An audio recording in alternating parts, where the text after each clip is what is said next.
আমি সবসময় নাইকার এই সেলগুলোর জন্যই ওয়েট করে থাকি, তাই এবারও সেল স্টার্ট হবার সাথে সাথেই প্রোডাক্টগুলো পারচেস করে নিলাম। অনেক দিন ধরে হেয়ারের জন্য একটা ভালো শ্যাম্পু খুঁজছিলাম, কারণ হেয়ার কেয়ারে একটা ভালো শ্যাম্পু খুব ইম্পর্টেন্ট।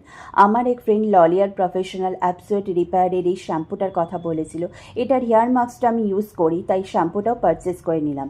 আর শ্যাম্পুর সাথে অফারে হেয়ার মাস্কটার মিনি প্যাকটাও পেয়ে গেলাম। নেক্সট হলো উইশকারের এই দুটো প্রোডাক্ট। উইশকারের এই বডি লোশনটা আমার সব নাইকা পারচেসেই থাকে, কারণ শীত গ্রীষ্ম বর্ষা উইশকারের এই বডি লোশনটাই আমার ভরসা। এটা আমার অয়েলি স্কিনে ভালো করে স্যুট করে, প্লাস সান প্রোটেকশনও দেয়। তবে ক্যাস্টর অয়েলটা আমি ফার্স্ট টাইম কিনলাম। উইশকারের প্রোডাক্টগুলো আমার খুবই ভালো লাগে, তাই ভাবলাম এটাও ট্রাই করে দেখি। অনেক দিন ধরেই আমার অয়েলি স্কিনের জন্য একটা ভালো সানস্ক্রিন দরকার ছিল, তাই ডট অ্যান্ড ক্রের এই ওয়াটারমেলন সানস্ক্রিনটা পারচেস করলাম। এটা তো সবারই ইউজ করা হয়ে গেছে, আমি হয়তো লাস্ট পার্সেন্ট যে ইউজ করব।